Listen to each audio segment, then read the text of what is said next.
अगर मैं आपसे ये पूछूं कि मान लीजिए आपने एक काम स्टार्ट करा एंड आपने उस काम को कुछ दिनों या फिर कुछ हफ्तों तक करा एंड उस काम की वजह से आपको जो रिजल्ट मिलना चाहिए था वो अभी तक नहीं मिला, तो क्या आप उस काम को छोड़ देंगे? आपका जो भी जवाब है वो आप कमेंट सेक्शन में दे सकते हैं एंड मैं तो ये बोलूँगा कि पहले आप जवाब दे दीजिए एंड देन इस वीडियो को अंत तक देखिए। तो मेरे इस क्वेश्चन का मतलब समझाने से पहले मैं आपको एक स्टोरी सुनाना चाहता हूँ। एक बार दूर किसी गांव में एक साधु रहा करता था एंड गांव वालों के अकॉर्डिंग उस साधु के पास एक स्पेशल पावर थी, यानी कि वो साधु जब भी नाचता था तब बरसात होती थी।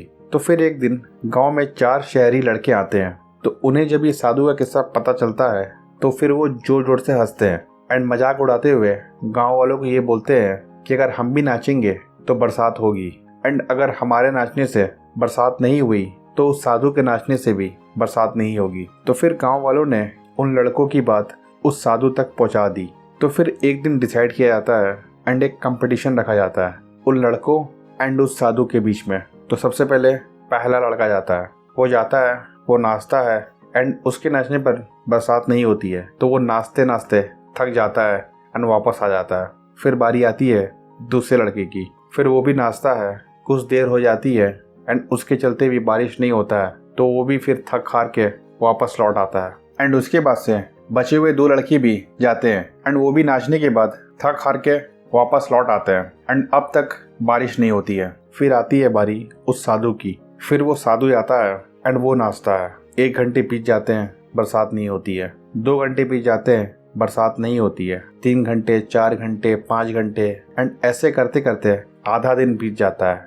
शाम होते ही बादल गरजने लगते हैं एंड बरसात हो जाती है। तो ये सब देख उन लड़कों को बड़ा आश्चर्य होता है एंड उनका मुंह शर्म से नीचे हो जाता है। फिर साधु उन लड़कों के पास आते हैं एंड बोलते हैं, जब मैं नाचता हूँ तो मैं 2 बातों का ख्याल रखता हूँ। पहला, अगर मैं नाचूं तो बरसात को होना ही होगा एंड दूसरा, मैं तब तक नाचता हूँ जब तक बरसात ना हो जाए। तो इस कहानी से हमें यही पता चलता है कि उस साधु के पास कुछ स्पेशल पावर्स नहीं थी, वो पोटेंशियल हर एक लोगों के पास में थी। बस फर्क ये था कि साधु ज्यादा देर तक नाचता था एंड वो लड़के ज्यादा देर तक नाच नहीं पाए, यानी कि वो बीच में ही गिव अप कर दिए। मानता हूँ कि ये काल्पनिक कहानी है, बट इससे हमें यही सीख मिलता है कि अगर आपने कोई काम को स्टार्ट किया है बड़ा रिसर्च करके एंड आपको पता है अगर आप ये करेंगे तो आपको उसका रिजल्ट पक्का से मिलेगा फ्यूचर में, तो अगर आप उस काम को स्टार्ट कर देते हैं तो बीच में उस काम को छोड़ने का कोई मतलब नहीं होता है।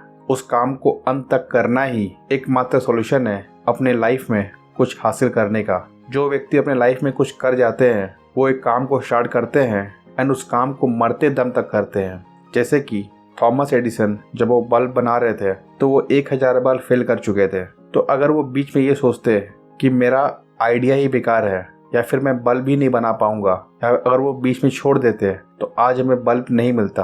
लेकिन वो लगे रहे, एक काम को वो करते रहे। उनको पता था कि बल्ब आज नहीं तो कल वो बन ही जाना है। इसीलिए अक्सर जो लोग कुछ अचीव नहीं कर पाते वो बार बार अलग अलग काम को करने का कोशिश करते हैं एंड जिसके चलते होता क्या है कि वो 10 काम करते हैं एंड 10 काम को अच्छा से नहीं करते हैं, तो उनको रिजल्ट भी नहीं मिलता है। आशा करता हूँ कि आपको ये वीडियो पसंद आया होगा।